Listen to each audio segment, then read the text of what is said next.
لا إله إلا الله لا إله إلا الله اعوذ باللہ من الشیطان الرجیم بسم اللہ الرحمن الرحیم خواتین و حضرات السلام علیکم ورحمۃ اللہ وبرکاتہ مغفرتہ۔ پروگرام احکام شریعت اور اللہ تبارک و تعالیٰ کی ذات و صفات سے متعلقہ ضروری عقائد کے بیان کے ساتھ ایک دفعہ پھر آپ کے سامنے موجود ہے۔ اللہ تعالیٰ کی ذات سے متعلق جو ضروری عقائد تھے وہ میں نے آپ کی خدمت میں ذکر کیا، باقی تفصیل تو اتنی ہے کہ بیان کرتے ہی چلے جائیں، وقت کم ہو جائے گا، وہ تفصیل ختم نہیں ہوگی، لیکن جتنا حصہ آپ کی خدمت میں ذکر کیا اس کا ہر مسلمان عاقل بالغ مرد و عورت کے ذہن میں ہونا ضروری ہے، اس طرح کہ اگر کوئی آپ سے کویسچن کرے تو فی البدیہہ آپ فوراً اس کو جواب دے سکیں۔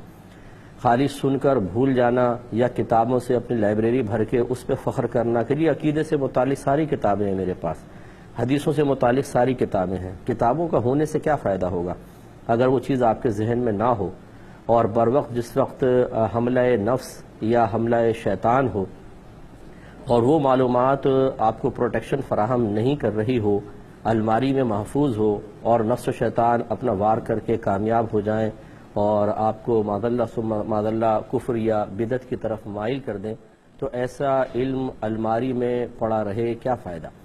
اس لیے یاد رکھیں کہ جو آپ کی میموری میں ہے بس یہ سمجھیں کہ یہ علم ہے، اپنے حافظے میں اس کو محفوظ کریں اور اچھی طرح سمجھ کے کریں، اور اس کے بعد بولنے پر قدرت حاصل کریں کہ اگر کوئی آپ سے آپ کے گھر میں بچہ ہے یا کوئی اگر بہنیں ہیں جیسے تو کوئی دوسری خواتین پوچھ رہی ہیں، یا آپ مرد ہیں اور آپ کے دوست احباب محلے والے یا آفس فیکٹری میں جہاں پہ آپ کام کرتے ہیں، یا آپ شادی بیاہ کی کسی محفل میں بیٹھے ہیں، کوئی گفتگو کوئی موضوع نکل آتا ہے، تو آپ کو اتنی قدرت حاصل ہونی چاہیے کہ نپے تلے الفاظ میں اس عقیدے کو ذکر کر سکیں۔ ہمارے ہاں عموماً جیسے جلس و جلوسوں میں بہت سارے لوگ بیٹھتے ہیں اور نعرے بھی لگاتے ہیں اور سمجھتے ہیں کہ ہم نے اپنے عقیدے کو مضبوط کر لیا۔ عقیدہ صرف جوش جذبے سے یا بلڈ سرکولیشن کے تیز ہونے سے مضبوط نہیں ہوتا ہے، بلکہ عقیدہ دلیل سے مضبوط ہوتا ہے، اور دلائل آپ کے ذہن میں ہے ہی نہیں۔ آپ کے سے مراد اکثر جو عوام الناس ہے جو 20 25 30 سال سے کہتی ہے کہ ہم تو فلاں میں نے عالم کا بھی بیان سنا، فلاں کا بھی، ہم تو سنتے چلے آ رہے ہیں، ان سے ذرا بیسکس آپ معلوم کر لیں، ایسے کویسچن کر کے دیکھیں جن کا تعلق عقائد اسلام سے ہے، یا اگر وہ اہل سنت سے تعلق رکھتے ہیں تو عقائد اہل سنت کے بنیادی جو مسائل ہیں ان کے بارے میں کویسچن کر لیں۔ کوئی معلومات بالترتیب ذہن میں نہیں ہوگی اور جواب دینے سے وہ عاری آ جائیں گے۔ ہاں ہمارا یہ عقیدہ تو ہے، عقیدہ ہے تو اس کو ذرا بیان تو کریں، اس کی وضاحت کریں، اس کا انٹروڈکشن پیش کریں، کس دلیل کے ساتھ وہ پیش کریں، کچھ بھی نہیں۔ یہ غلط رویہ اور غلط طریقہ ہے۔ بعض اوقات انسان صحیح العقیدہ ہوتا ہے، اس کا عقیدہ جب وہ کہتا ہے میرا یہ عقیدہ ہے، عقیدہ بالکل صحیح وہ بے ذکر کر رہا ہے، لیکن جب اس عقیدے کی دلیل معلوم کی جائے، اس کی تھوڑی سی تعارفی تفصیل معلوم کی جائے تو الفاظ نہیں ملتے ہیں، زبان اٹک جاتی ہے، ذہن جملے مرتب کرنے سے عاجز آ جاتا ہے۔ اس کا مطلب یہ ہے ابھی آپ کا عقیدہ مضبوط نہیں ہوا، آپ نے عقیدہ اختیار کرنے میں مضبوطی حاصل کر لی ہے، نفس عقیدے میں بھی مضبوطی حاصل نہیں ہوئی ہے۔ یہ اچھی طرح یاد رکھیں کہ آپ کو عقیدے میں بھی مضبوطی ہو اور اس کو اختیار کرنے میں بھی۔ عقیدہ اختیار کرنے میں مضبوطی کا مطلب یہ کہ ایک دفعہ آپ نے سوچ سمجھ کے اختیار کر لیا پھر کبھی نہ چھوڑیں، اور اگر آپ نے اور نفس عقیدہ کے اندر محض عقیدے کے اندر مضبوطی کا مطلب یہ ہے کہ بما دلیل آپ کو زبردست قسم کا وہ معلوم ہونا چاہیے۔ تھوڑا سا اللہ تعالیٰ کی صفات کے بارے میں کلام کر لیتے ہیں۔ اللہ تعالیٰ کی صفات دو طرح کی ہوتی ہیں، ایک صفات ذاتیہ کہلاتی ہیں اور ایک صفات فعلیہ کہلاتی ہیں، جن کا تعلق اللہ تعالیٰ کی ذات کے ساتھ ہے، قطع نظر اس کے کہ ان کی وجہ سے کون سے افعال ظہور پذیر ہوتے ہیں یا نہیں۔ ایک صفت اللہ کے اندر اللہ تعالیٰ کی ذات کے ساتھ ہے، لازم و ملزوم ہے، گویا کہ یہ ذات اور صفات لازم و ملزوم ہیں اور ایک دوسرے سے کبھی جدا نہیں ہوتی۔ جیسے اللہ کی ذات قدیم ہے ویسے یہ صفات بھی قدیم ہیں، وہ صفات ذاتیہ ہیں۔ اور اس کی ایک اور مزید پہچان یہ بیان کی گئی ہے کہ صفات ذاتیہ وہ صفات ہوتی ہیں جن کی ضد کے ساتھ اللہ تعالیٰ کو متصف کرنا جائز نہیں ہوتا۔ پہلے صفات ذاتیہ دیکھ لیں، پھر ہم دیکھتے ہیں ان کی ضد اللہ کے لیے ثابت ہو سکتی ہے کہ نہیں۔ مثال کے طور پہ تقریباً 8 بیان کی گئی ہیں۔ پہلی حیات ہے، زندہ ہونا، دوسرا ہے قدرت، پھر علم، پھر ارادہ، پھر قیام یعنی قائم ہونا، پھر دیکھنا اور سننا.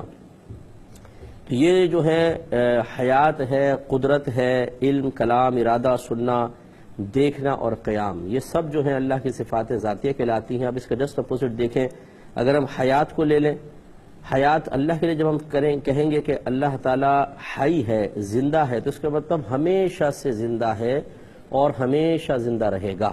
اسی لیے حی اللہ تعالیٰ کی ذات پاک ہے، کسی اور شخص کو حی نہیں کہنا چاہیے، کیونکہ اس میں ہمیشگی کا معنی پایا جاتا ہے. اسی لیے جب نام رکھیں تو عبد الحی رکھیں. اب دیکھیں، حیات اگر اللہ کے لیے ثابت کریں تو کیا اس کی ضد ثابت ہو سکتی ہے؟ ضد ہے موت، ممات، اور یہ اللہ کے لیے نہیں ہو سکتی، تو یہ صفت ذاتیہ کہلائے گی. ایسی ہی قدرت، قادر ہونا، اس کے جسٹ اپوزٹ ہے قادر نہ ہونا. تو جو کسی پر قادر نہ ہو وہ گویا کہ مفلوج ہوتا ہے، فالج زدہ ہوتا ہے، اس کا جسم شل ہوتا ہے، اور یا اس کا ذہن مفلوج ہو جاتا ہے تو ذہن کام کرنا چھوڑ دیتا ہے. معاذ اللہ ثم معاذ اللہ، اگر قدرت سے کیا جسٹ اپوزٹ عدم قدرت لیا جائے تو پھر اللہ تعالیٰ کے لیے یہ صفت کبھی بھی ثابت نہیں ہو سکتی، کیونکہ عدم قدرت کا مطلب اللہ تعالیٰ نہ کسی کو زندہ کر سکے، نہ کسی کو مار سکے، نہ کسی کو بیمار کر سکے، نہ کسی کو تندرستی دے سکے. یہ عدم قدرت کی دلیل ہے اور اللہ تعالیٰ اس سے پاک و صاف ہے. اسی طریقے سے علم ہے، علم کا جسٹ اپوزٹ جہل ہے، جہالت، اور اللہ تعالیٰ اس سے پاک و صاف ہے.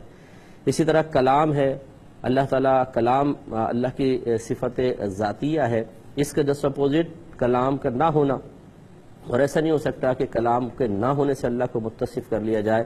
اللہ تعالیٰ کا کلام ایک صفت ہے اللہ تعالیٰ کی، اور اگر یہ نہ ہو تو عدم کلام. اور جب کلام ہی نہیں ہوگا تو یہ بہت بڑا عیب ہے کہ اپنا، جیسے اب ہمارا کلام ہے، قطع نظر اللہ تعالیٰ کی ابھی فی الحال ذات پاک سے، جیسے ہمارے کلام ایک صفت ہے، اگر کلام نہ ہو تو گویا کہ کلام پر قدرت نہ ہو تو پھر آدمی گونگا ہوتا ہے یا مطلب مفلوج اور پہج ہوتا ہے، اور یہ اللہ کے لیے ثابت نہیں ہو سکتا. اسی طرح ارادے کا جسٹ اپوزٹ عدم ارادہ ہے، یعنی ارادے پہ قادر نہ ہونا، تو یہ اللہ کے لیے ایک عیب ہوگا. اللہ تعالیٰ ارادہ فرماتا ہے لیکن عدم ارادہ اس کی ذات کے لیے ثابت نہیں ہے. اس کے علاوہ دیکھیں سننا کا مطلب سماعت، جیسے اللہ کے لیے اس کی صفت ذاتیہ ہے، سماعت کا جسٹ اپوزٹ ہوگا نہ سننا، اور نہ سننا یہ اللہ تعالیٰ کے لیے ثابت نہیں ہو سکتا. اس طرح دیکھنا اللہ کی صفت ہے، نہ دیکھنا یہ اللہ کی صفت نہیں ہو تو پھر اندھا ہو آدمی کوئی تو پھر اس کے لیے ہو سکتی ہے. اور اسی طرح قائم ہونا، ہمیشہ سے اللہ تعالیٰ قائم ہے، ہمیشہ قائم رہے گا، قیام اللہ کی صفت ہے. عدم قیام کا مطلب پہلے نہ ہونا، بعد میں ہونا، یا ہونا اور بعد میں فنا ہو جانا، اور یہ چیزیں بھی اللہ کے لیے ثابت نہیں. تو گویا کہ یہ صفات ذاتیاں ہیں، کیونکہ ان کے جسٹ اپوزٹ سے اللہ تعالیٰ کو متصف کرنا بالکل جائز نہیں ہے. صفات فعلیہ وہ صفات ہوتی ہیں کہ جن کا تعلق اللہ تعالیٰ کے افعال سے ہوتا ہے. یہ اس کے پیچھے اگرچہ صفات ذاتیہ ہی کار فرما ہوتی ہیں، لیکن یہ خاص ایسی صفات ہوتی ہیں کہ جن کے مخالف سمت یا ضد سے اللہ تعالیٰ کو متصف کرنا بھی جائز ہوتا ہے. مثال کے طور پر پیدا کرنا، یہ اللہ کی صفت ہے، تخلیق، پیدا کرنا. تو عدم تخلیق بھی اللہ کے لیے ثابت ہے. اگر اللہ تعالیٰ نے لاکھوں کروڑوں چیزیں پیدا کی ہیں تو لاکھوں کروڑوں چیزوں کا ہم ایسا تصور قائم کر سکتے ہیں کہ جو بھی اللہ نے پیدا نہیں کی ہیں. مثال کے طور پہ ایک ایسا جانور جس کے، ایک انسان نما جانور جس کے 8000 پیر ہوں، 8000 ہاتھ ہوں، کیا اللہ نے اس کو پیدا کیا ہے؟ نہیں. اس کے لیے عدم تخلیق ثابت ہے کہ اللہ نے اس کو پیدا نہیں کیا. اتنا بڑا پہاڑ جو بالکل سونے کا ہو اور زمین سے آسمان تک ہو، کہ اللہ تعالیٰ نے ایسا پہاڑ پیدا کیا ہے؟ نہیں. تو اس کے لیے عدم تخلیق. تو گویا کہ اللہ تعالیٰ کی طرف ہم تخلیق کی نسبت بھی کر سکتے ہیں، اور یہ بھی کہہ سکتے ہیں کہ اللہ تعالیٰ نے بہت سی چیزوں کو پیدا نہیں کیا، اور اس میں کوئی عیب کی بات نہیں ہوگی. یہ صفات فعلیہ کہلائے گی. جیسے زندہ کرنا یہ اللہ تعالیٰ کی، یا پیدا کرنا، زندہ کرنا اللہ تعالیٰ کی ایک صفت ہے. تو موت دینا اس کے جسٹ اپوزٹ یہ بھی اللہ تعالیٰ کی صفت ہو سکتی ہے، اس میں کوئی حرج نہیں ہے، یعنی ضد بھی ثابت ہو جائے. اسی طریقے سے شفا دینا ایک اللہ تعالیٰ کی صفت ہے. تو بیمار کر دینا یہ بھی اللہ تعالیٰ کے تحت قدرت ہے. تو گویا کہ جن صفات کی ضد یا اس کے جسٹ اپوزٹ صفت کے ساتھ اللہ کو متصف کرنا جائز ہو، صفات فعلیہ ہوتی ہیں.